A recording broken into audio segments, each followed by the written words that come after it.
Okay. All right, Anton. So Carl, welcome to your father's. And let me stop you just 1 second. Remember, we won't hear the question she asks. Right. So you can reiterate it a little bit so people know what you're talking about. That's Okay. good. So, all right, sorry. Yeah, welcome. So tell us about your father's relationship with Carl Mills. Carl Mills was a very important person in his life. He met Carl Mills after he left the Cleveland School of Art. He went to Europe on what amounted to a scholarship, and went to Stockholm and looked up Carl Mills at his, what was a mansion really at that time, called Millisgården. And he knocked on the door, and the butler answered and kind of said, we don't want any solicitors right now. But Millis heard the English being spoken and came and met with him, and he explained why he was there. He wanted to be a student of Millis's, and Millis explained to him that he wasn't teaching any longer. He was making art and selling it. And so he said, but why don't you come into the house and let's have a cup of coffee and go in the garden and talk about it. And they spent hours, he told us, talking about his philosophy of art, not Millis's, Fredericks, and why he wanted to be a sculptor. And he drilled way down deep in getting this out of my dad. And he was apparently satisfied with the answers because he said, I will do something for you. I'll give you a job in my stoneworks. So he sent him to work as a stone cutter.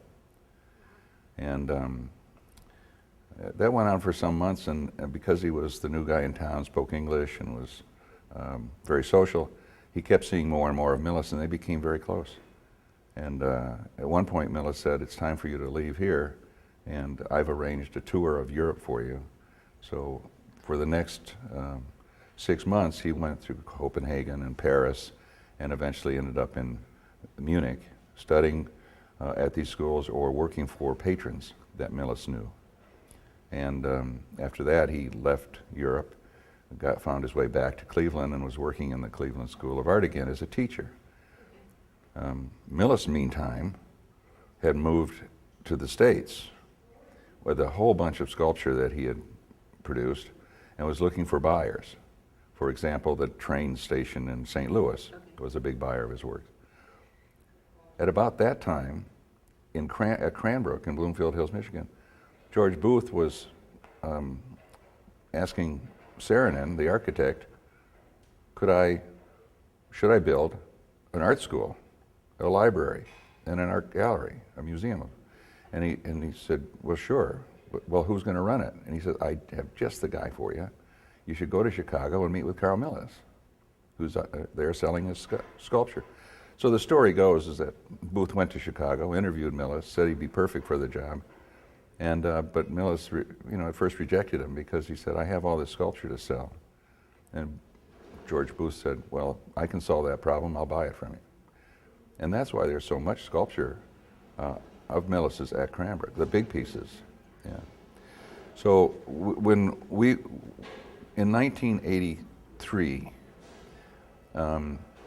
they were building in 1993, they were building in Stockholm a new town called Nacka Strand.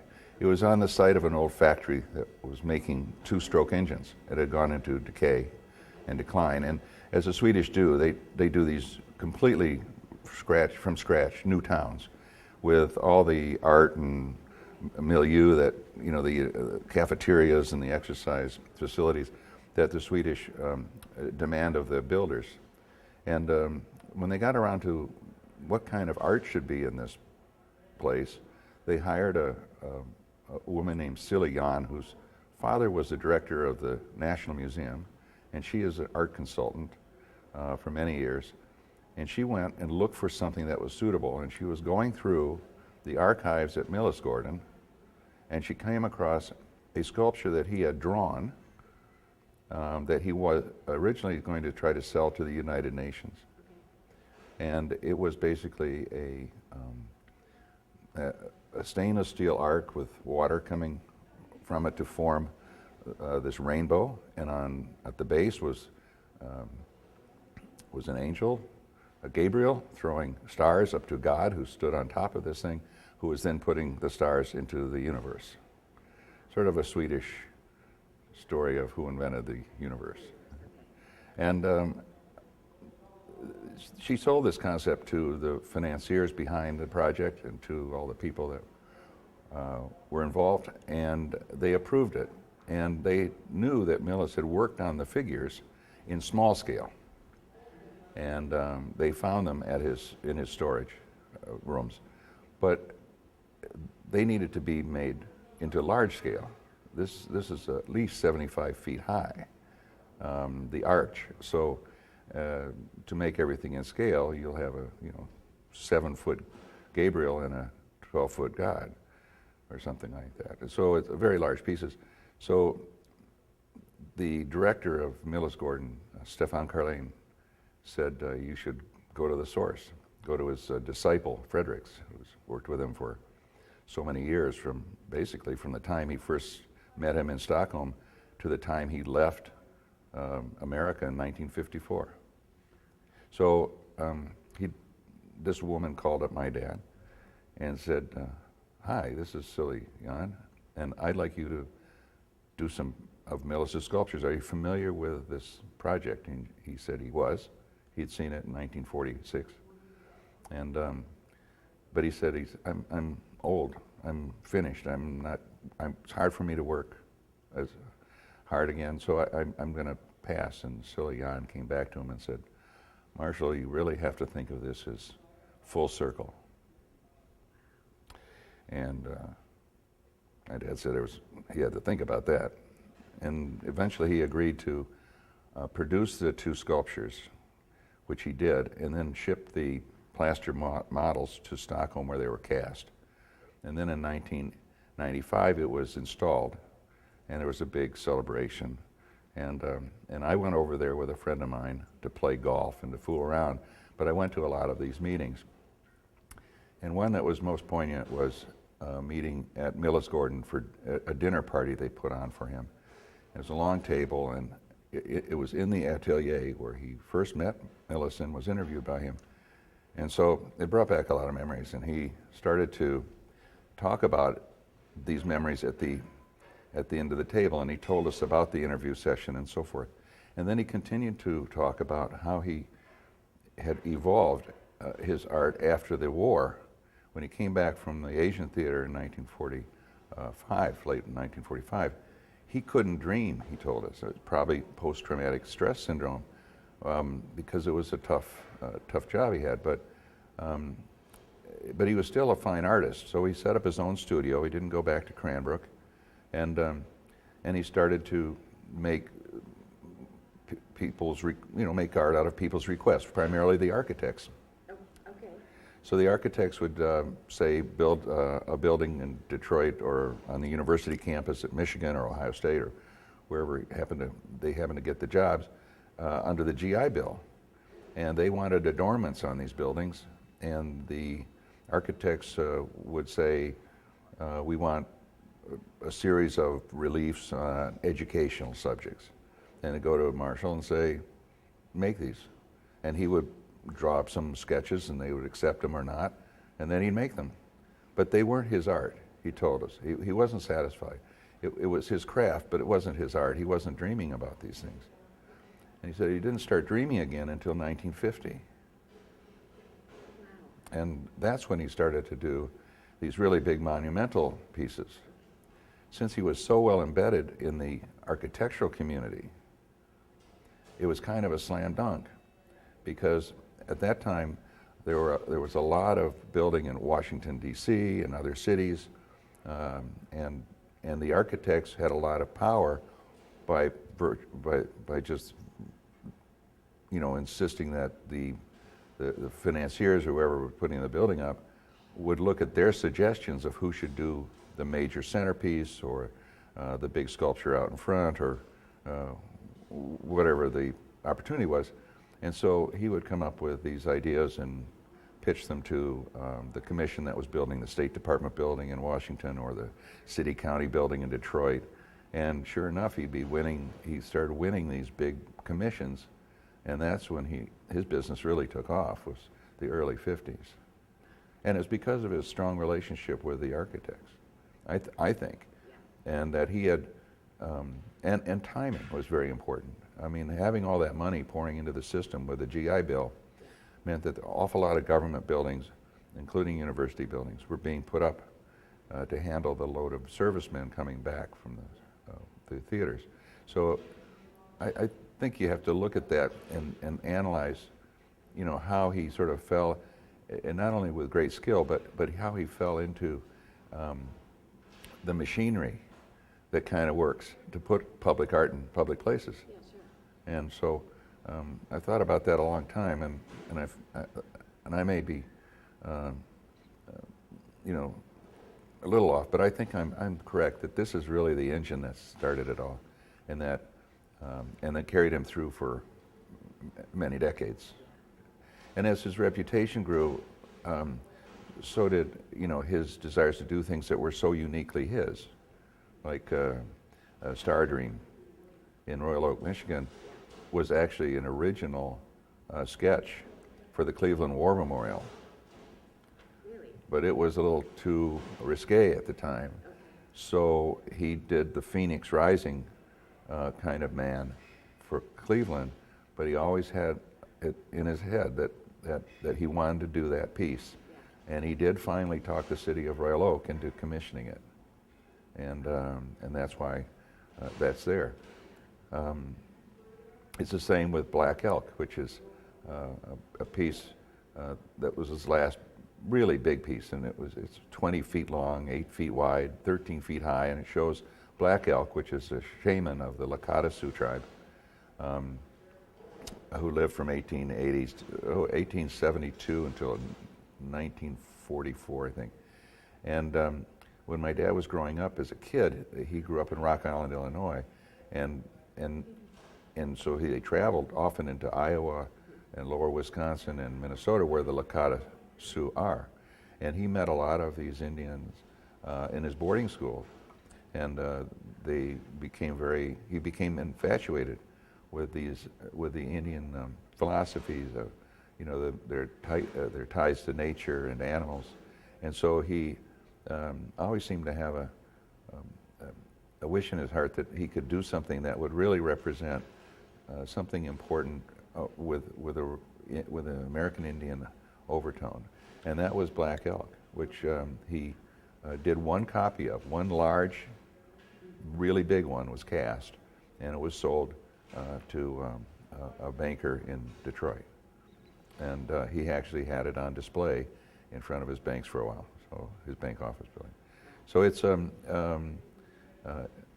these are some of the stories that you know, just sort of come out. His work eventually ended up in the Fred Meyer Garden. Yeah. So tell us what you know about that. I don't know a lot about the Fred Meyer story, except I know that he was, Marshall was always very active in Michigan art affairs. Okay. And Fred Meyer, who lived in Grand Rapids and has this grocery store or superstore success story, was he and his wife built an arboretum in northeast Grand Rapids, and their first interest was in trees and plants, and they built this very small but very nice garden. But he wanted more to it than that, and since he knew my dad, he started buying some pieces of sculpture, and initially he bought quite a few of my dad's works, and then eventually was able to put on staff curators and others who went around and found other art. He basically has spent the last 25 years or so building a very significant arts and cultural center in Grand Rapids, covering not just sculpture but music events and classrooms, and it's a wonderful place to visit. So they had always been friendly with each other and supportive, because my dad was very strong in some of the Danish communities in Western Michigan, and Fred Meyer being Dutch, you know, they just got along. It all worked together. And so the only story I have about Fred Meyer is that he wanted. My dad was going to cast a large bronze of the friendly dragon, which is one of his themes for pieces that could be used in public for children to climb on and play with, that were not dangerous, like the Boy and the Bear, or the at Northland, for example, or the Lion and the Mouse at Eastland. These were for kids, really, and nothing better than a friendly dragon, right? So he cast one, but for Fred Meyer, and he also cast one for himself. Well, for here, and but Fred Meyer heard about it and said, "Now, Marshall, I have to remind you that my agreement with you was that mine would be the only casting." So they went into a little bit of an impasse there, and my dad said, "Well, what is the solution?" And he said, "Well, I'll buy the second one from you, but not at the price I paid for the first one, and everything will be fine." And so the two friendly dragons are sitting at Fred Meyer Gardens, and they're very pretty, actually. Yeah. So that's one of the Fred Meyer stories. But Fred's been a great collector, a good friend. Talk to me about Brook Green Gardens. I was there and saw Marshall's work, and it's a delight. Yeah, Brook Green Gardens is a wonderful place. It's just south of Myrtle Beach, on the coast of South Carolina. It's a rice plantation that Huntington Hartford, the railroad tycoon, turned into a sculpture garden because his wife was the first really monumental, female monumental figurative sculptor and sculptress, I guess. And so they wanted to collect arts and put it out in the open, big pieces. And so they started to do just that. And Brook Green Gardens has become a very large collection, the largest collection of what you call representative figurative American sculpture, of American sculptors and sculptresses. And they also have a sort of art school of sorts. They have day camps for kids. They have a lot of educational programs. It is a marvelous place to go visit, and you'll see all of the leading American based artists, including Carl Millis has pieces there, and so it's really special. He became an officer of it, and he always liked to brag that he was the vice president of a $1 billion corporation. Why did they choose Marshall's work? You go there and it's unique. What pieces stand out? Well, Brook Green Gardens is all their pieces are purchased, and so donations are a big factor behind it. And Milken, who is a large textile manufacturer, lives in the area, became very involved in Brook Green. And my understanding is that that's why there are so many Fredericks there, is because my dad and Mr. Milken became such good friends. I knew there was a story behind it.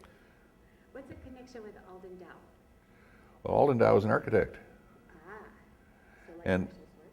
Yeah, and back in those days, I remember, and Alden Dow probably was drawn to Cranbrook as well in the 30s, and they got together. I remember as a kid, we would drive up to Midland and spend the day in Alden's house, and I was always fascinated looking out the living room window at a lily pond at nose level. It always amazed me that you could build something underwater like that.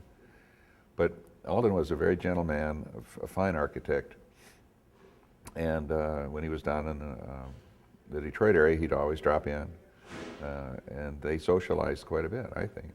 They just liked each other, and the architectural community was pretty small, really. I mean, they're really, really good ones. You had Odell Hewlett and Lukenbach, the Smith Group. You had Alden Dow, his work, and of course, others that were there were many industrial architects as well. But they all tended to sort of cling together and talk to each other and support each other. Yeah. So did he commission No, I don't think. Marshall's work or anything. I don't know. That's sort of a subject that's kind of lost. We don't have the records. Okay. I think there might have been a likelihood that some of his pieces were sold to friends of Alden's, but I don't know. That's how Honey Arbery became involved. Ah, talk to me about that. Well, Honey is Alden's, what was it, grandchild? Grandchild. And she married Ned Arbery and raised a nice family. And Ned had a very successful business. And of course, being a Dow heir, she had a big community involvement and plenty of friends. And so when they got around to building this performing arts center on this campus, which the Dow family and relations have supported from its very beginning, my dad had sort of struck out as to where he could keep his legacy. Mm-hmm. And they were having dinner, and he was complaining that he had shown it to Cranbrook, but Cranbrook did not have the money to do something permanent. He showed it to the University of Michigan, and they said, we'd love to take it in our museum, but we can't guarantee we'll show it every day. Smithsonian said the same thing. And so when they were at dinner, Honey said, well, they're building a big performing arts center. Why don't we put a museum in there? That's how it started. And so the story goes that Honey started making a list of her friends who would chip in, and he did the same with his friends, and they built this with Dr. Revelle agreeing. They built, and the Board of Control, they built this museum. Wow. Yeah. We are so fortunate to have it. Very fortunate. So my next one is the architectural firm of Harley, Ellington, and Day. Don't know them. Okay. How about, you talked about architects in general, the Danish royal family. What was Well, my connection there? yeah, my dad was half Danish, half Norwegian. I mean, his grandfather came over. Okay. He was not born in Denmark, but he had a real affinity for Denmark, and he loved to go back to his roots. I mean, it was a very strong thing. And so I forget the day, I think it was 1954 or 55, he became the Danish consul in Michigan, and was that for 45 years. And he, as a result of that, he got involved in a lot of other Danish activities, such as the Rayville National Park Society, which is in Aalborg, Denmark. It's an American-Danish kind of friendship society which hosts the largest 4th of July celebration outside of the United States. I didn't know that. Yeah, it's a great party. I'll tell you, it's a great party. And it's and he's also got involved because of his Danish consulship with the politicians and other people in Denmark. One of the most important politicians that he met was the Lord Mayor of Copenhagen. Copenhagen has 7 mayors, but one mayor is more powerful than all the rest, and that's the Lord Mayor, and his name was Urban Hansen. And he was an interesting bedmate because he was a traditional European-style socialist, but he was an extremely generous man, and he was also a philanthropist. So my dad, just to step back a step, in the middle, I was trying to find the records, but he started a foundation sometime in the early 60s, I think it was, or late 50s. And the purpose of this foundation was to raise money from his friends to start an educational program where he took sculpture to blind people. Yeah. So it's a traveling show kind of thing. He'd go around Michigan. Okay. But in doing that, he got to know the leader dogs for the blind. Okay. So he and the Lord Mayor started talking about this. And the Lord Mayor said, you know, we have no leader dog school in Denmark, but we have blind people. Can we work out some deal where we could work with the Rochester Leader Dog School to get dogs and fly them over to Denmark for our blind people. And they said, well, let me work on it. So Marshall pulled out his list and started calling around to Henry Ford and Walter Reuther and all those people that were the big names in those days, and started collecting money. And the Leader Dog School said, fine, this would be great. He got SAS to contribute the airfare, and the blind Danes would come over. They go to Rochester, spend 6 weeks or so there learning how to handle a dog. Then the dog would get on the plane with them and go home to Denmark. And we figure, I don't know the exact number, but I want to say over 200 dogs were probably moved to Denmark this way. Do they have any training over there now? Or? They do now, yes. Yeah, Leader Dog Schools are pretty popular around all over Europe. Yeah. And that led to other things. There was another program they established called Disabled Americans Denmark Meeting, which is Diadem was his name. And what they did with this one was, and I was involved a little with this because I was working in Denmark and I got to see both sides, both them leaving and coming. Okay. And but there was the idea was to take handicapped people, carefully screened. 1 year Americans would come to Denmark, and 1 year the Danes would come to America. And they would spend 6 to 7 weeks traveling around the country, learning our techniques, say for therapy, and Danish techniques on the other side. And they did this for a number of years in association with the Red Cross of Denmark. And over 120 people eventually moved back and forth.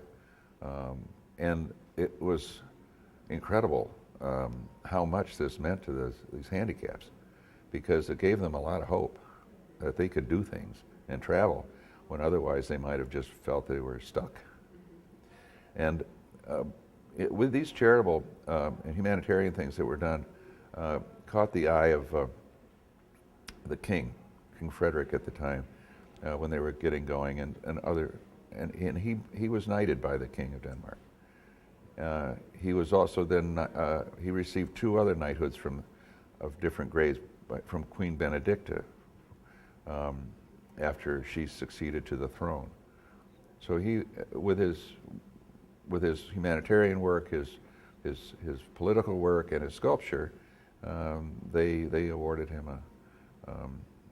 basically what amounted to 3 different designations of knighthood.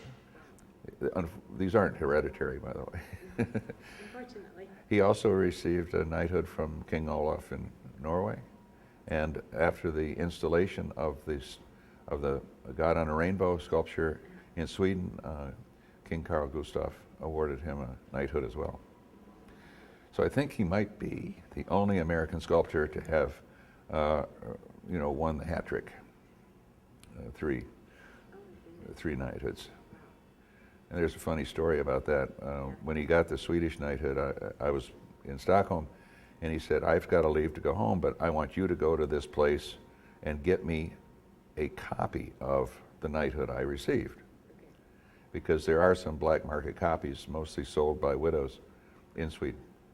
And these medallion dealers trade in them. So I said, sure. I went off and I got it and took it back to the States, and I mailed it to him with my bill. And a few weeks later, my bill comes back along with the piece, and he's with a little stickum attached saying, you picked the wrong one. Your problem now. Did you ever get the right one? No, he was okay with it. Okay. Rebuild. Rebuild is Rebuild is the large 4th of July foundation we just talked about. That was a fun party. Sounds like you've been there. Been there many times, Yeah. and With your and dad or no? with my parents, yeah, Yeah. and maybe attended it 3 or 4 times. My dad's probably attended it 10, 15 times, I would expect. Rebuild's been going along for quite a long time. Okay. And he was at one point an officer of the organization, because they both had an American and a Danish board. But they traveled extensively in Scandinavia, And I would occasionally run into them when I was over there because I was doing some banking work for City National Bank of Detroit in Scandinavia. Yeah. How, curious about the Royal Marshal's duties with the Danish Royal Council here. Because he served, what, 45 years? Yeah. He was very protective of it because he wanted only the best. It's really a voluntary kind of post. Okay. He reports to the Consul General in Chicago, and every 4 years would go to Denmark for a foreign, the foreign ministry would present to them and have a celebration for them and so forth, and they meet the Queen and sort of that sort of stuff. But he was very protective of the Scandinavian community, and a lot of Danes come to Detroit. They get in trouble. Some of them go to Canada and can't come back into the States, so he ends up taking their luggage to them, and they have to go home. Our visa laws are pretty stiff, and so they get sometimes they get in accidents, and he'd have to adjudicate it or perhaps die, and he'd have to figure out a way to get the body back to Denmark. And he did this all, basically, they really didn't support him financially hardly at all. So it was really an effort of love on his part, and for his heritage. Yeah. What were some of Marshall's favorite, I know his sculpture work, but favorite things? What did he enjoy? Rainstorms, nature? Right, that you remember growing up. Yeah. Well, he was, somewhat obsessive, compulsive, because he was so focused on his work. We'd go on vacation, and he couldn't wait to get back to the studio. And sometimes he'd sleep down there.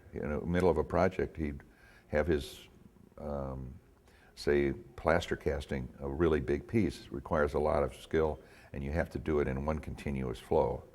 And so he and his plaster casters, many of whom came from Italy, would work day and night getting a big piece done. Because every piece starts with a clay model, but then you make a plaster casting of the outside of that clay model. The idea is not to have a lot of bubbles. So you throw the plaster liquid against this stuff, and then you use different kinds of, like hay or other kinds of materials to bind it all together. Then you take that apart and you pull the original clay out, and you varnish it and do it again, so that what you end up with is a plaster that looks just like the original clay. That's what they cast from, is the plaster. So these really big pieces could stretch, you could have chunks that are 12 feet long, and the plaster has to be so thick, and it has to be reinforced, with the right way, or it'll crack, break apart, because it's a pretty rough job casting these things. Yeah, how many days? A couple of days? Well, some of these projects he worked on would take 4 years, but not continuously. Right. In the beginning, after the war, many of the really good bronze foundries in the U.S. were not capable of casting fine art. They could make a gun at the blink of an eye, but a lot of the really fine craftsmen who made complicated pieces of art had been in the service. Many had retired or had been killed, or just didn't go back to that trade. It's a tough job, casting sculpture. So he sent, in the early days, a lot of his work to Norway, which had foundries, but they had just been shut down during the war. They weren't, and people just sat around. And they also had tremendous amounts of really good granite. And a lot of his pieces involve a lot of Norwegian granite. And so he did a lot of work there. I mean, the Indian River Crucifix came from Norway. The Spirit of Detroit came from Norway. And some other big pieces. But eventually the U.S. started to develop, again, its ability to cast. There was Wolverine Foundry in Detroit. There was a B.D. Mackey Foundry in Brooklyn, New York, which is still there. And others, and smaller foundries were popping up because there was a demand and you could make a living. And some of these immigrants from the Hungarians particularly were incredibly good at foundry work. And so B.D. Mackey is a Hungarian foundry. And he also invested in a foundry called Liberty Foundry in New York, which was mostly a metallic arts foundry, because he wanted to be able to control the quality of the work. He did a lot of metallic art. Yes. Which, you know, small to large, which are mostly either used as gifts or awards, or they're like reliefs for hanging on a wall. And you can see plenty of them here in this museum. What else did your dad like, food-wise? What did he like? He was a typical Dane. He liked to eat food with rich, tasty sauces and a little bit of sugar. You know, something, always had to have some, as he said, some kind of a jam or jelly with a meat dish. But he had a good appetite. He could eat. Any places that were his favorites? Kingsley Inn at the time, Fox and Hounds, those kind of places, which are the old restaurants in Bloomfield, Birmingham. He liked a good hot sandwich, you know, and so, and all along Woodward there are a lot of nifty places that serve tasty food, European style food, and so we'd go into those places. That was more of his bent. What do you remember as a young child? Your sisters with your dad. Don't touch my canes. Okay. He had a big collection of walking sticks. Okay. And he kept growing it and growing it. Many of them came from Denmark. And he was allowed to have one, you know, it didn't say how many walking sticks he could bring on the airplane, but so he'd bring 10 or 20. So he had a big collection all over the house, and kids would be playing around and throwing balls around the house, and we'd hit one of those. He'd go ballistic and said, "Not here. You cannot, don't break those canes. You'll pay for it if you do." So he liked to collect really good craftsmanship. So he collected walking sticks because not only the sticks were sometimes very interesting materials, but the heads were really works of art. And do you have some of these? I do. Yeah. Yeah. Everyone in the family has some of these. Very nice. And he collected guns for a long time, very old guns, wheel locks and pepperbox guns and shotguns of tremendously beautiful guns. He had a pair of Boutet mint condition dueling pistols that were from France, probably given by to some courtier, by Louis or somebody. And he would keep collecting, and then he'd cull the herd. He'd get rid of all but the 25 best ones. And there's a funny story about this. He had when he figured out it was time to get rid of the 25 best guns, he put the word out in the street, and that's all it takes is a word, because everybody knows who the real good collectors are. And he gets a call from London, and the fellow says, "Can you send me photographs?" and so forth, which he does. And they look at him and says, "These are very interesting." He says, "I would like to buy your collection,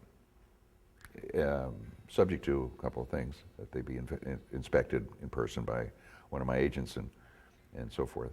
And how about I give you $100,000? And my dad says, no. So the impasse again. So eventually they ended up at $300,000. And he said, "I have a condition too. I want to be paid in cash." So he made this poor man send his agent to the States, get a Samsonite suitcase, fill it with $300,000, and bring it to the house. And to make matters worse, he actually counted every single one of those bills while the guy had a sandwich and a cup of coffee. And then he gave up his beloved guns just because he could take it out on this poor servant. This poor agent just got it. And then he hopped in his car, took the suitcase full of money down in the National Bank of Detroit and made them count it and put it in his, and of course they had to file a tax return for him too. So he wasn't trying to do anything tax-wise, he was just trying to make the guy feel a little bit of pain, you know, that he felt in giving up this nice collection of guns. And he also collected some other fine works. He was when he traveled, he really did. He spent hours in these marvelous old antique stores. Okay. I mean, and especially in Denmark and Oslo and Stockholm.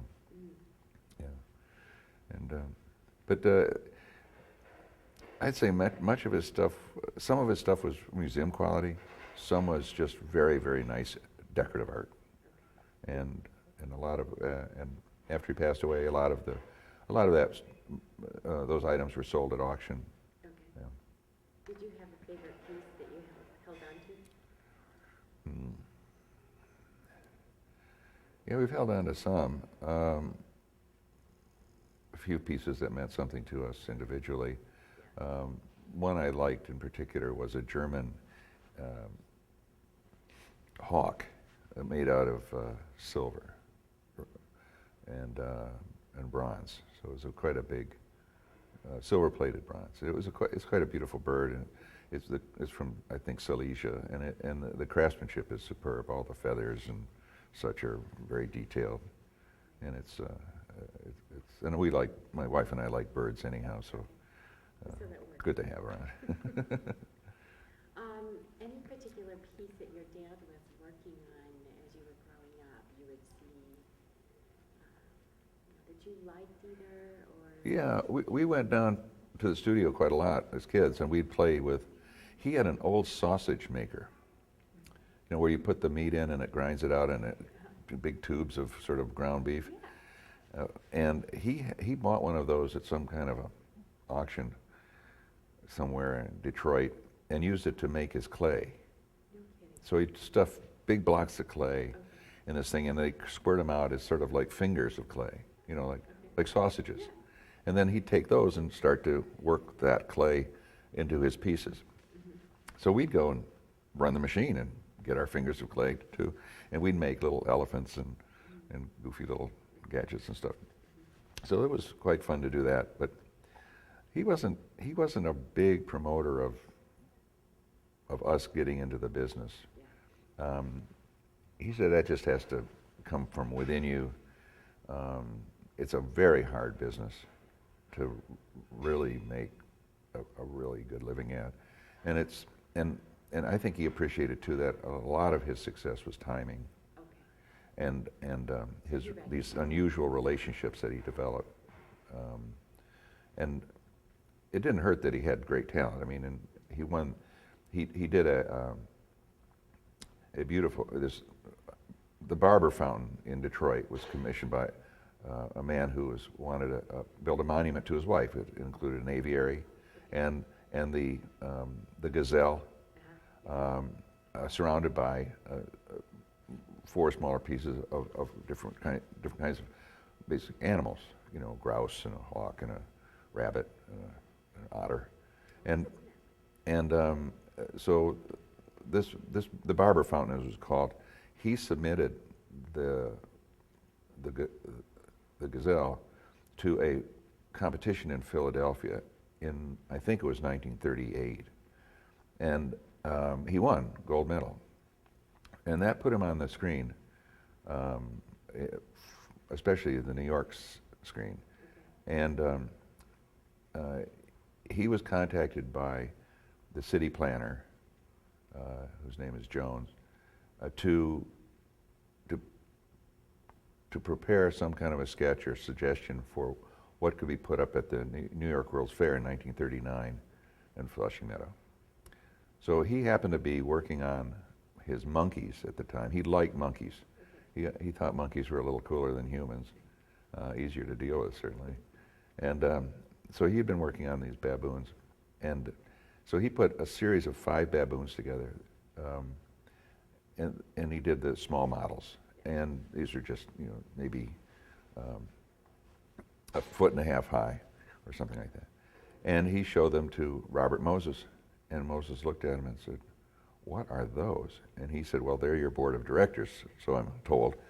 And Moses said, "Great, I'll take them." So he put the big ones up. They were about 6 feet high from top to bottom, 7 feet maybe. And they were at Flushing Meadows until the war started, and then some were lost, some were stolen by contractors, but Flushing Meadows was basically bulldozed to make way for all this armaments and such. It was a staging area for war materials. But Robert Moses had a long career as the New York City planner, and very powerful man. And so in 1964, he asked my dad to do another piece for the World's Fair, which is still there. It's called The Freedom of the Human Spirit, and it's been moved to in front of the Ash Pavilion. So when they have the big tennis tournaments, it's near the Ash Pavilion. Yeah. But it was on one of the walkways from the Globe that was so famous from the World's Fair. So, but getting that kind of commission is a pretty important good housekeeping seal of approval. Yeah. Now, did that lead to other commissions for other people? Oh, sure. People started searching him out. I mean, he'd be put on a short list of people to ask for ideas. Okay. There's another, and sometimes he was pretty good at selling. Branding himself. He was a funny guy. He had a big personality. He had a wicked sense of humor. Did he? And could really, really play you for all you're worth. And he had a very social life. I mean, he and my mom were constantly going out to dinner parties and having people over to their house from all over the place, from Europe, from New York, from wherever. All these great architects would come in and spend evenings. And I was fascinated by it all. I just loved to listen to this stuff. And occasionally we go to New York with him to visit some folks, and that was neat too. We got to meet Donald Owenschlager, who was a set designer for the Met, who developed the interior rising stage, and other really terrifically interesting artists and collectors. And but his sense of humor was well known, and people liked to be around him. It's sort of his brand, and of course, wavy hair and his studio just was such an interesting place for people to go to. We tried to replicate it here to some degree, but there's nothing like the original.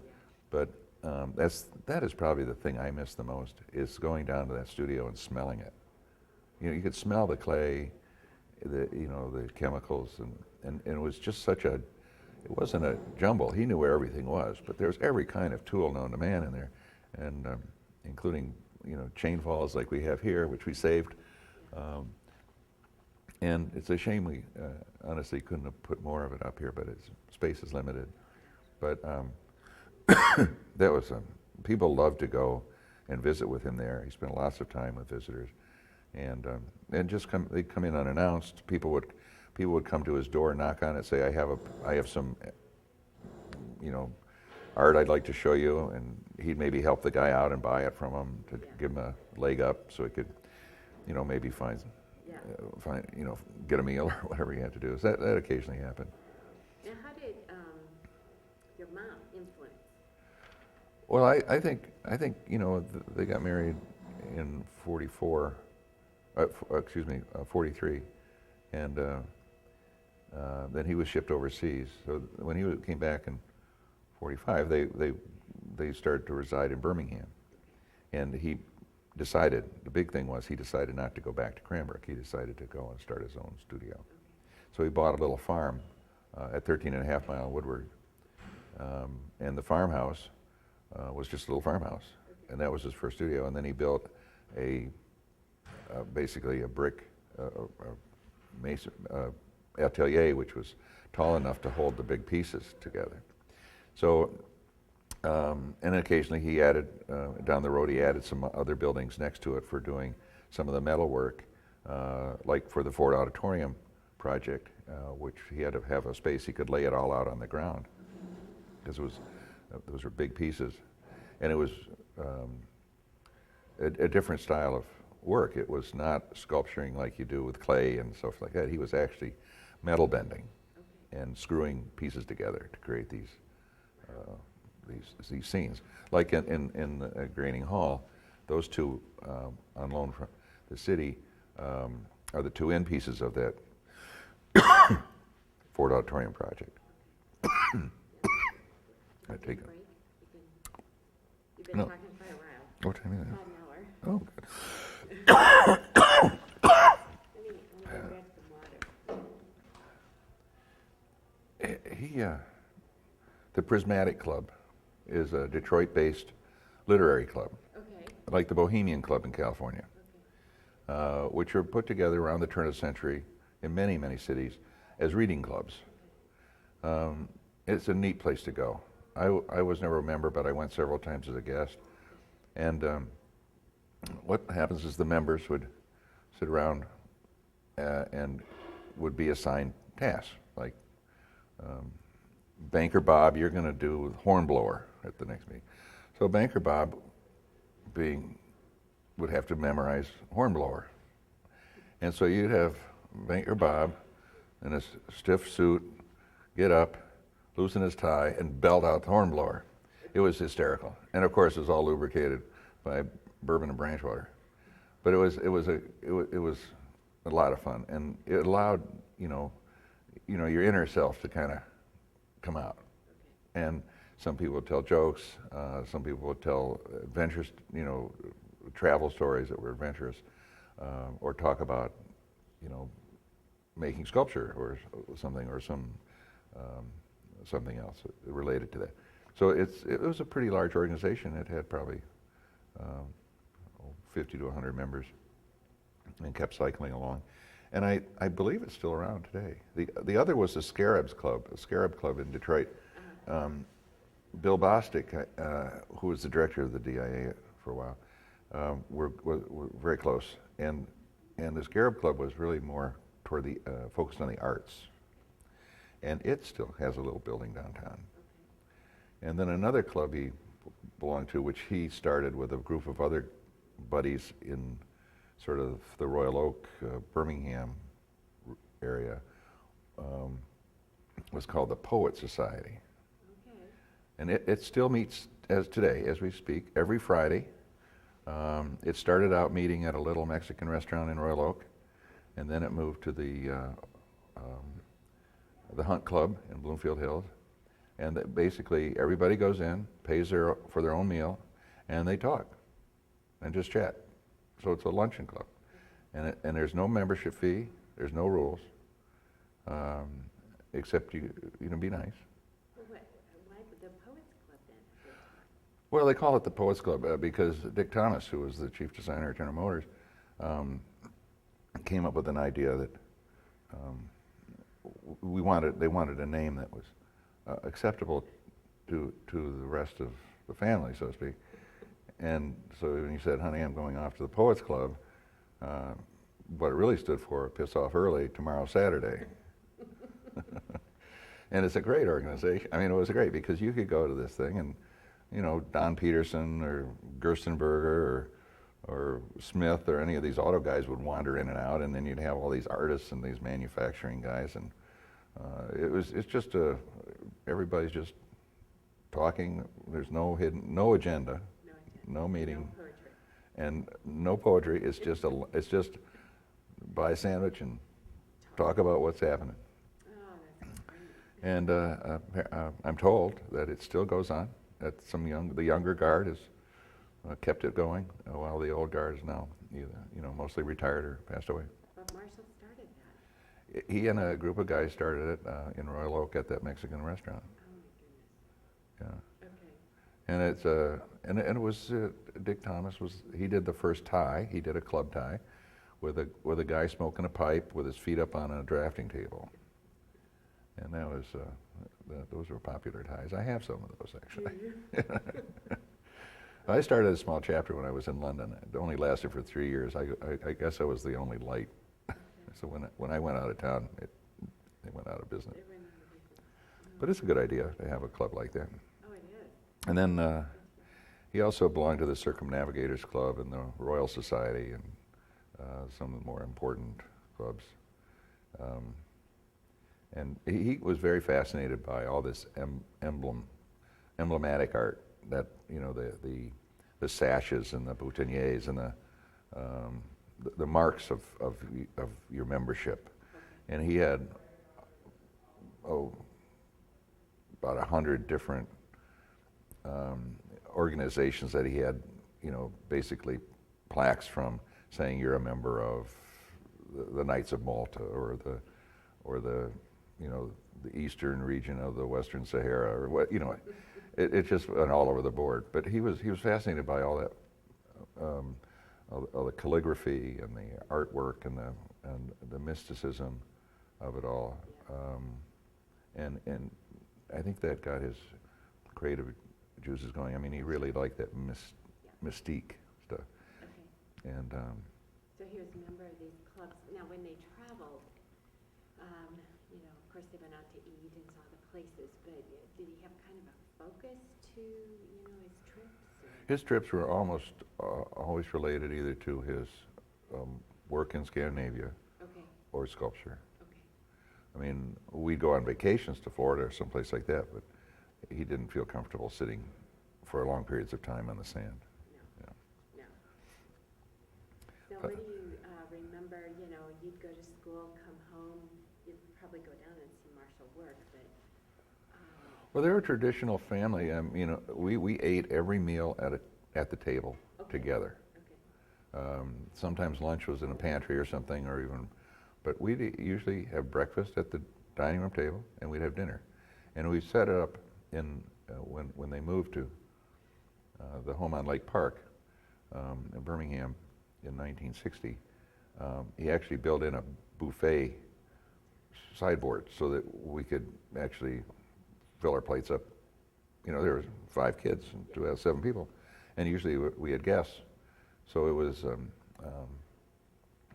that was important too, that we did that because we talked to each other all the time. What would you talk about? Politics? No, not too much in politics. We never really talked too much about politics. We talked about some current events, yes, Okay. but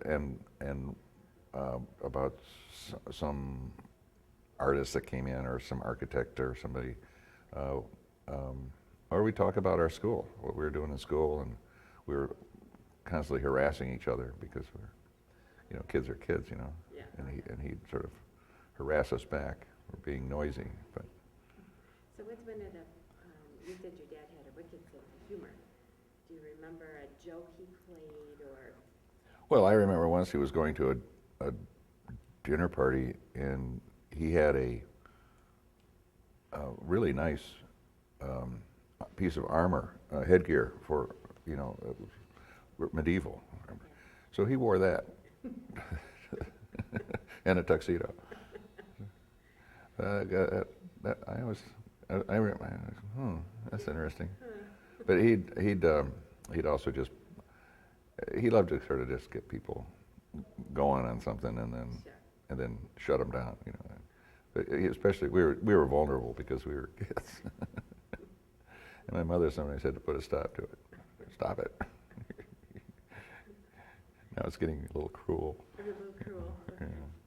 How about your sisters and your dad? Talk a little bit about that. Oh, he doted on the girls. Once Franny came along, she had a great disposition. Really laughed a lot. She's 2 years younger than my brother and I, and that was great. And then Roz came along about 5 years after us, three more years, and then Suki, and each one, they doted on the newest arrival, of course, and he particularly liked the girls. I think he's given up on us boys. Too many stupid things we were doing with our friends. Did he have any particular, novels that he liked to read or read with you and talk about it? He was a religious man. He read the Bible Okay. often. Occasionally he'd read a book when he went on vacation, but he didn't usually sit down and read just for the sake of reading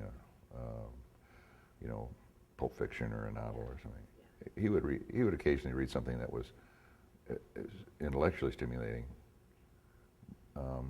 and he would also read books on, what he was collecting. Mm-hmm. So he had a very good collection of reference works, for, say, gun collecting and walking sticks, French clocks, you know, that sort of thing. Yep. The French clocks, you hadn't talked about that. Oh, well, I asked him, this is probably a good lesson for most people. I asked him what, in the 70s, I said, what would you suggest that I should collect? He said, French clocks. Old French clocks. Okay. They're all one-off craftsmanship, all one-off pieces. They're not mass merchant. There's not mass production. So he said that means it has unique value. Did I do it? No, but shame on me because French clocks went through the roof. But the value of them as collector's pieces took off. Same with pistols that are not mass produced but are handmade. Same with other, like cane tops. I mean, those are just one-off craft. They're not mass-produced. They're not stamped out. And because of that, they have a unique value. Yeah. And Which is kind of reflected in his work, actually, isn't it? yeah. He really did like to do unique pieces. Yeah, and his view of his sculpture was, he used to say, they were like dragons. He liked to use the metaphor that when he had this dream and had an idea, it became like a dragon that he had to slay. Okay. So he viewed himself as like King George slaying a dragon. And he'd just go at it until he did it to his satisfaction. Because he wasn't always satisfied with his work. I mean, he would stop and go back and start again. Okay. You know, and when he enlarged things too, a small scale piece, when you enlarge it to a large scale piece, by virtue of its size, you have different effects of light on it, Okay. and different. So he'd have to work on the enlarged piece. So it was not exactly a copy, because the reflections, the shapes, and the etc. change perspective as they get bigger. Mm-hmm. So he would stand back and say, no, that arm isn't quite right, even though it looks fine on a small scale piece. The pointing is where you basically enlarge something by finding a point. Okay. It's a caliper kind of instrument, and you find another point in the air, and you build an armature, and you start packing clay until you make that point, and then you keep doing that, until you get essentially a replica at greater size of the piece that you're pointing from. It's a common tool, and there's a pointer over there against the wall. So he would, get his inspiration, obviously, from life, you, the Yeah. kids. Yeah. Did any of the art build off of you, the kids? Oh, there's a debate in our family who's the boy on the bear Yeah. at North. We don't really know. I mean, I'd like to say it was probably not a boy at all, but Fran. Okay. But we don't know. And he did other reliefs also with little people in them, and we're not sure. Yeah. So he never said, this is for you, or, Right. okay. But he has a lot of, the frog, he has a lot of playful. Yeah, he really believes his mantra was to produce art that is fun, and especially to the children, and gives them an uplifting feeling. And so a lot of shopping centers were being built after the war, as you know. So there was Northland, there was Eastland, there was one up here where they did the frog, and which is now down in Flint, I guess. And then when he just did pieces for outside a city hall or a library or something, like the bear with the bear behind, with the two bears, that was originally for the library, I think, in Sterling Heights, Michigan. But it's of a size that kids can go up and touch and feel it, and they're not going to hurt themselves on it. And Very rounded edges. yeah, Okay. right. Which is interesting, because Alden Dow, a lot of his architecture is built so kids can play. Well, maybe that's a connection. I don't know. One of the archivists should explore. Yeah. Because my dad did have it's in the archives here, he did design several things. He designed some equipment for inside the gorilla cage at the Detroit Zoo. Really? It was fiberglass with metal. Okay. And he also designed playground equipment. Okay. And he had scale models and everything for that. And he never got around to manufacturing it. But it was all very modernistic, really. It was the story, the fun story about the zoo is that he did this piece. It was they took a big piece of fiberglass and cast around 2 sets of big stainless steel feet. And those feet were stuck into the cement inside this gorilla's cage. And so this gorilla has a lot of time on his hands, and he notices there's a little imperfection. And so he starts to chip away at it with his fingernail. And he chips away at it and chips away at it. And eventually he gets his whole hand through the seat, at which point he picked the whole thing up, took it right out of the cement and threw it against the cage. He probably wasn't happy being in there. But he did these things. He'd have some idle time between jobs or something, and he would start drawing school playground equipment. Did he ever manufacture that? No, I don't think so. If he did a couple of pieces just to see if they worked, he might have done that, and maybe again another connection with Alden. Yeah, I don't know. But the records aren't very good on that. I understand. Okay. Although we do have drawings, and we do have some sort of maquettes of these pieces. And we do know what he did with the zoo because that's documented. Now he did some, I know, some drawings, paper kind of things. Did those ever, inspiration for those? Did they ever get sold, or were they really drawings just for sculptures? Oh, he did. He used to. It started in the war when he was in India, in China. He would draw paintings and send them to my mom. And he also would draw little characters on his letters to my mom. And then he kept that up for quite a long time, and that all of his for a while, all of his Christmas cards were hand-drawn. Yeah. And then he started doing photographs of his works, and the whole series of those became Christmas cards. And people collected them, and some people still have them, I would imagine. Yeah.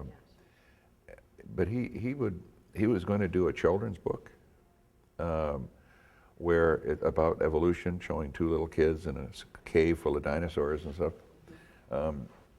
So he did a lot of watercolors and gouache of those pictures. Some of them are here, and some are in the family collection. He did some industrial stuff too. He did the Ram for Dodge, for their trucks. Yeah. And he did one for Pontiac. And he did some other industrial work. He was asked by the Kresge company what he thought about the building on Big Beaver Road, and he says it's too square, and so that's why he had them. He suggested they slice a little bit off of every corner. That's why you have the octagonal look. I did not know that. Yeah. Yeah. And he did some other works. He liked to work with fountains. Yeah. When you think about it, all these skill sets, you have to be, besides a good artist, good at what you do, and know how to make plasters and clay and so forth. But you have to be if you have a fountain, you have to be a hydrologist. You have to be, you have to know chemistry because you're patination of the pieces, and the electrolytic issues with different kinds of metals because they don't always agree with one another. You have to, if you're going to put it outside and it's tall, you have an airfoil problem because when the wind blows, it can move things. And if you go look at Star Dream would be a good example in Royal Oak, which that's an airfoil. And when it was first put up, it started to develop cracks in the groin Yeah. because of the wind was pushing it. So they had to take it down and reinforce the internal structure Okay. so that it wouldn't bend as much. And then, all the, in a sense, you're a gardener because you're siting these things in a specific way. Sure. You have to know how to cut stone. You have to know how to cut wood. You have to know how to. So it's really a tremendous cluster of kind of knowledge that you have to make all these things work right. The understood. granite bases that he had, I understand he picked those out. Yeah, he was very particular about stone, Yeah. and whether it be granite or some other or marbles of different types. Okay. It was very important to him that it goes with the piece. Now, the small pieces, that's pretty simple. You have a base, and he would get a lot of that from Norway, but then he started buying pretty good blocks of granite from Mexico. And but if it was something serious that he wanted to carve in, like some of the big fountains he did, and Cleveland Fountain is an example. He has the four hemispheres, if you will, around the base. That's Norwegian granite, and he carved that. Well, with help, because he'd get, they'd rough it down and then he'd make sure it got finished. But he also carved an obsidian torso of a woman, which is at Cranbrook in their collection, and eventually made. That was actually cast in bronze as well, several times. I think most of the family members have it. Okay. But it's a beautiful piece. When Cranbrook has its new museum all open up in about a year's time, Yeah. it's one of the pieces to go and check out. Did he have a model or no? I suppose so. I do know that he did do a lot of drawing nude studies. Okay. We're not quite sure of the date of these, whether it was in the 30s or it continued into the 50s. We're not sure. I think a lot of them are from the 30s, because he was teaching drawing classes and sculpture and all that stuff. And I would imagine that a big part of that is, in fact, having models that you draw or paint. When he studied, I don't know if he ever talked about artists that, he looked at and studied and influenced his art. Did he ever talk about that? Not too much. We're sort of wondering how he found out about Carl Milles. Yeah. But he did read those art books. I mean, my understanding is Milles was a student of Rodin's. Okay. So, and that was definitely the style he liked. I mean, he liked this larger than life. He loved animals. He particularly liked to do animals. Uh-huh. So it's been but he never really spoke too much about where he got his idea. I think Lord Byron right here, or the poet as it's called, he read Byron when he was a kid in college. And he was a romantic. We all know that. So maybe the two combined at some point. He had that little itch in the back of his head that I'm going to do the poet Yeah. before I die. And he did. It was the last piece we cast. A romantic. What did he do? How did you know that? Well, Byron's pretty Yeah. romantic, and a lot of his work is kind of, if you look at the clowns, for example, you look at a lot of his work is uplifting, happy. It's not just glum. It's something to give you hope, or to show you something a little funny, like the Saints and Sinners that he did. Beautiful pieces. The big ones are at Oakland University. And it's worth going to them and looking at them, because there are 4 saints and 3 sinners. None of the saints are smiling. and all of the sinners are, including the snake. Some of that kind of stuff hidden away in there. So if you really look at some of the stuff in the Conjure, is he making a little joke here? Yeah. You got to ask that. Yeah, you really do. Yeah. Yeah. So and I think he would have these. I think he dreamed a lot. I mean, he would come up with these things. Being a religious guy, the crucifix at Indian River is the example. Now he was actually solicited for that job.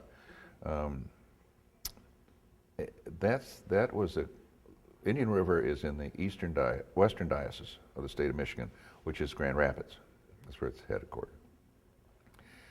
And he used to do some work for repair work, the shrine of the Little Flower, Father Coughlin, and he would go in and repair a lot of things there because he knew what to do, and there was a shortage of really good repair people, repairing icons and other things, and they would talk at length about religion and so forth. He was just a very faithful guy, and so when somebody came to him and said, the archdiocese would like to have a crucifix and Christ figure for its facility in Indian River, which was where priests would go to kind of refresh themselves. So I mean, it was and wasn't much population up there in any event, but it was an important retreat for the priests. So and they I guess were going to add some new buildings and they wanted something to put in the chancellery. So he came up with an idea, put it together quick. It was about maybe 5-foot crucifix on a 7-foot cross, and hauled it over to Grand Rapids and said, "This is what I got for you." And they looked at it, and he said, "If you don't mind, I'd like to suggest something else. That if you really want to do it right, you put the largest crucifix in North America up there." So they thought about it, and they said, "Well, how much would that cost?" I says, "Well, I'll get back to you on that. But there's one other condition, though, if you go ahead. No signs of suffering." So they said, "We can't answer that. You have to go to the Vatican for that." So he wrote a white paper, which we have a copy of, demonstrating that in 1486 or something, the church had authorized a non-suffering Christ figure to be made for them. So they said, "Sure, go ahead." And the bishop said, the archbishop said, "That would be fine too." Hey, Don, come over here and sit here. He's terrific. He is the best boss. I report to him. Good, you're lucky, Oh, because he's a fair shooter, okay. fair and square. Yeah, it's interesting. His background's very interesting, street cop and all that. But he doesn't. You don't want to cross him. But we went on a great trip with he and Liana. We went to. Kind of explored your family, his education. Maybe talk about the actual process you're following through in creating a sculpture. Well, there's a lot of information here about that. He was a very happy guy when somebody came looking to buy sculpture. And he loved selling sculpture out of the back door of his studio. He didn't use a gallery very often. The one he used, if at all, was probably the Kidd Gallery in Birmingham. Okay. And it was a little frustrating for Bob Kidd, and because he and Ray Fleming had been at Cranbrook teaching and then started this gallery. Bob was a fantastic weaver, and Ray was a painter. And it's one of the finer galleries. It is the finest gallery, I think, certainly in Birmingham. I don't know very many others in Detroit. I don't go there, but it's been so many years. But it would be understandably frustrating when can I have a piece of yours to sell, and then you're selling the same piece out of the back door of your studio, So So it's a, but Well, I think it's the sculpture part of it, so they had the painting, the weaving, and the sculpture. Without him, well, it wasn't only their own stuff. It was Yeah. they actually, yeah. And then that brings up an interesting point. He didn't sign anything of his for a long time. I mean, he would sell them, but not sign them. And why is that? he just didn't feel that it was important for him to sign it because the piece should speak for itself. Okay. But people who are collectors want signed pieces. So he got a Dremel drill out, basically a dental drill, and started signing them when people asked. And I don't think he started signing them until early 80s. Really? Yeah. I mean, Pieces are so stunning. I can pick them out.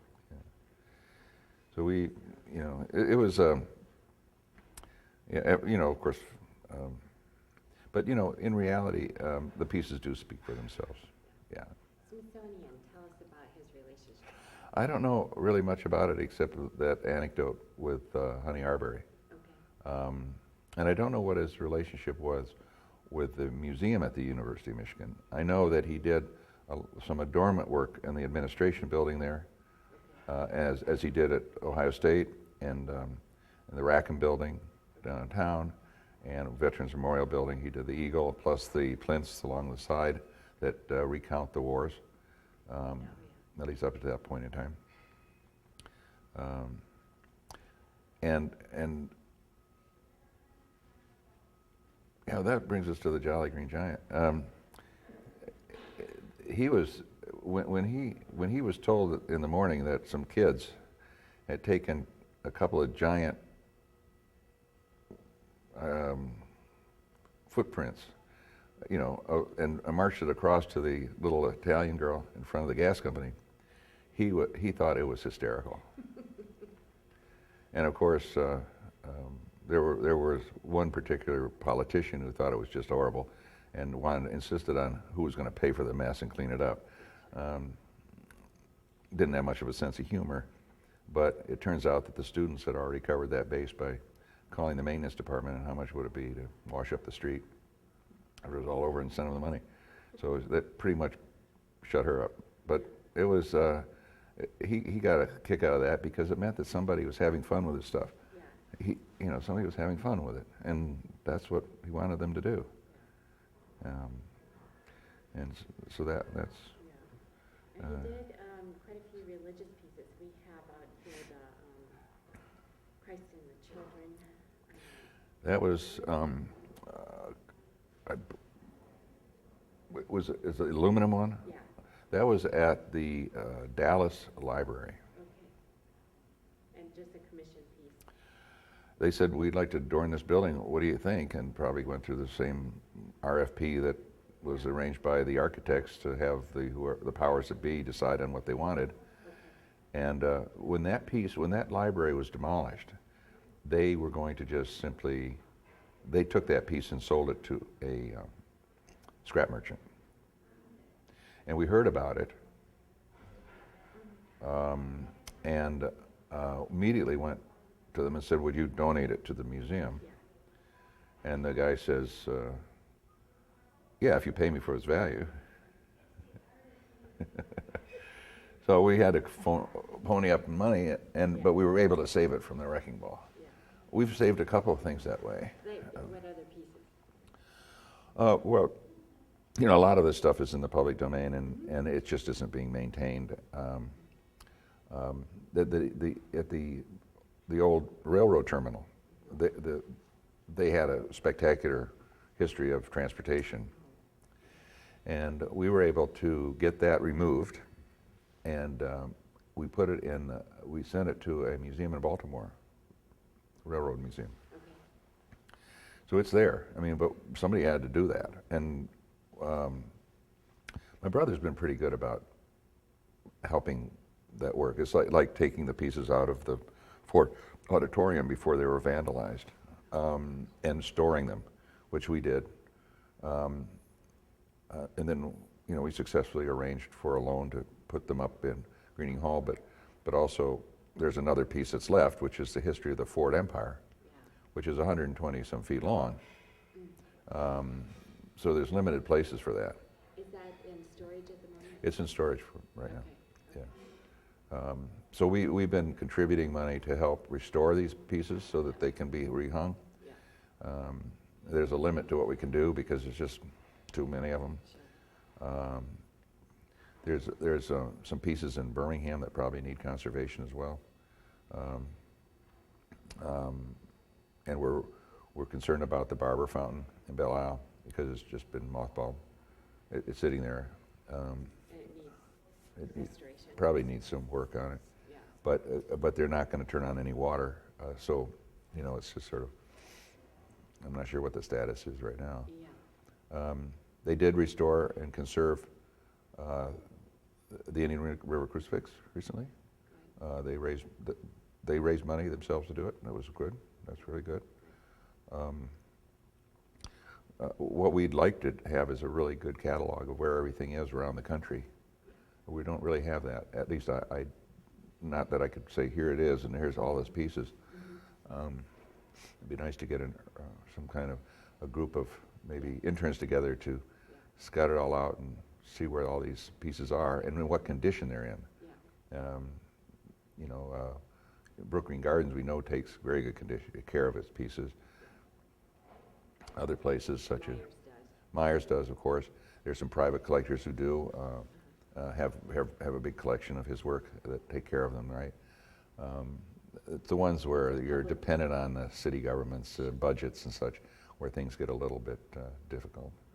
Now, the State Department, talk about his pieces for the State Department. Well, that's a man in his universe. That's an interesting piece. That's where he had to learn to be an astrologer, or astronomer, I guess. Because if you sit inside the ball that this big man is on, it is, when you're inside it, the astrological chart. I mean, it's all the constellations, because it's essentially hollow, and you can see out of it.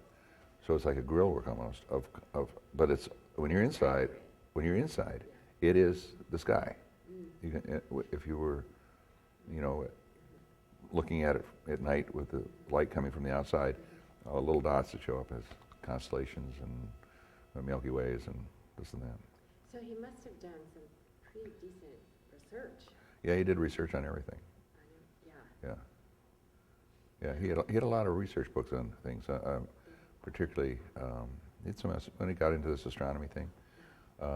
When he researched the Cleveland Fountain, that was well researched. He wanted to make sure that he didn't have images mixed up, and that's an interesting story too. That fountain was taken down. It was put up in the 50s, and from what I understand, it was taken down by the city because they were putting a big parking garage underneath it, in association with building a big Marriott hotel. And then the word got back that they were not planning to put it back up. And Marshall really went ballistic. He didn't know what to do. I mean, so he went to the only person that he knew that had enough clout to make something happen, and that was Don Peterson, who was chairman of Ford Motor Car Company. So he got Jack Martin involved, who was the head of their legal department, their chief general counsel. He had something like 400 attorneys working for him. So watch out, Cleveland, here, an army of lawyers from Ford. But Jack he put a little team together. They did some homework, and they found out that in Cleveland, I don't know if it's the whole state, but certainly in Cleveland, you can't remove public art once it's been installed without a referendum. Okay. So I believe that was the case they made, and they prevailed, and then they put it back up. All right. Yeah. didn't go through with the referendum. I don't think anybody wanted to see a war memorial to the First, Second, and the Korean War go away. No. You know. No, very interesting. And so it was, and it wasn't one of those controversial ones where you have heavy religious connotation. It was Phoenix rising from the ashes, and that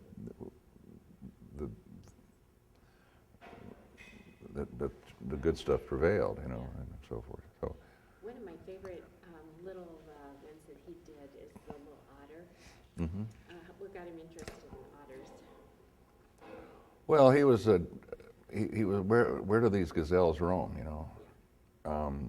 In the fields and streams and mountains and stuff. And so, what lives in mountains and places? You have otters, hawks, grouse, and rabbits. So And he did those based on. probably there's some connection that if this gazelle was prancing around, what would be the little critters watching him leap around in the forest. Okay. So I think so. Yeah, I so know for there's sure. that whole nature part, and then there's this whole playful part, the Yeah. frog and the bear, and the little Right. boy, and And you have the frog was interesting. He did that one. That was he made a fiberglass mold for that, Okay. and then they poured an aggregate into it, Okay. and then did the eyes, which bronzed eyes. I Very nice treatment.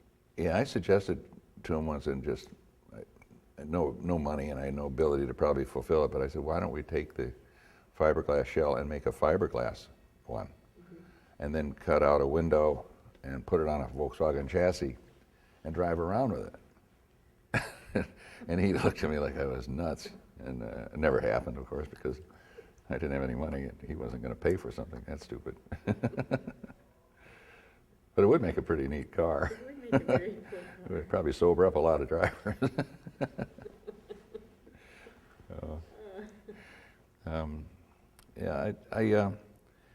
Let's see, what other interesting. Okay, how Um, did you celebrate your birthdays? Oh, we'd had just a normal party. It was he would send us a note if we were away, and occasionally would give us something more than a tie, or the tie. All that would come from Mom, and the note would come from. Yeah. He didn't write a lot of. He didn't correspond a lot with me, anyways. I mean, he did from time to time.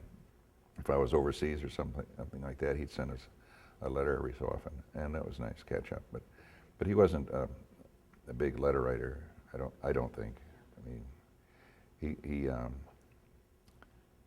he liked to write little notes though on little sticky pads. Did he? He did a lot of that. Yeah. Always had a little notepad in his pocket. Okay. And When he'd have an idea, he'd write it down. Yeah. Okay. Yeah. Yep. And do we have those? No, some of them were pretty. Just remember, pick up a loaf of bread, So,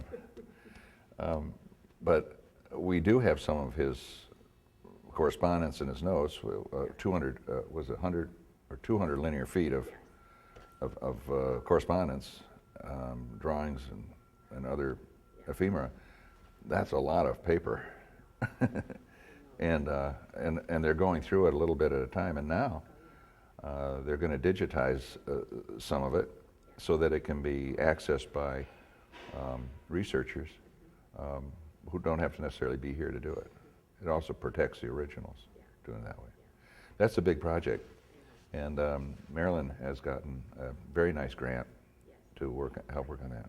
Yay! And but he took when he installed a piece, he always took a great deal of care in making sure the installation was correct. If it wasn't to his liking, he would have the people start over again. He was very much a perfectionist. And when this place opened, and they were populating it, Michael Panhorst was the perfect guy at the time because he was also a perfectionist. And And so every little bit had to be right, or he wouldn't accept it. Yeah. And so Michael and your dad got along. Yeah, they got along fine. Yeah, yeah. And your I think when my dad passed away, it was tough on people like Michael Oh, yeah. and Scott and on other people that worked with him, because he was such a bigger than life person, you know. Was he pleased with this place? Oh, very much. Was he? Yeah, yeah. Absolutely. I don't think he has any. I think he said this has turned out to be everything he could have wanted. When he passed away, we decided to go ahead with an addition that had been planned, but we changed the addition. It was just a work and sort of a diorama kind of idea, but it was going to be very big so that you could have had a full-size Freedom of the Human Spirit in there. Okay. But that didn't make a lot of sense. And we wanted to have a way to show the studio. What would that look like? And this is a representation in this room. And then we wanted to have other galleries that would show other sculpture, so you could create a debate about schools of sculpture and what they mean. That's the educational component, and very important to understand. In fact, the only book he ever gave me to read that related to schools of architecture was Tom Wolfe's From Bauhaus to Brauhaus. And Tom Wolfe is a great writer, and this one was about why there are different schools of architecture from time to time. What are the forces behind the creation of those schools? And that's a very good thing to know, because most art is really a reflection of the artist's experiences in the day he's living, and he's painting about it. So he took great care with this. He had this legacy, I think, planned forever. He didn't. Well, he kept saving things. Before he went to the war, he stored a lot of stuff away, without knowing if he'd be back or not. And then he just kept everything. He kept buying barns and stables and storing stuff in these places, everything he could think of. I think he had a feeling all along that he had a legacy that it was worth sharing. So he had a sense of his purpose. Not very many people do.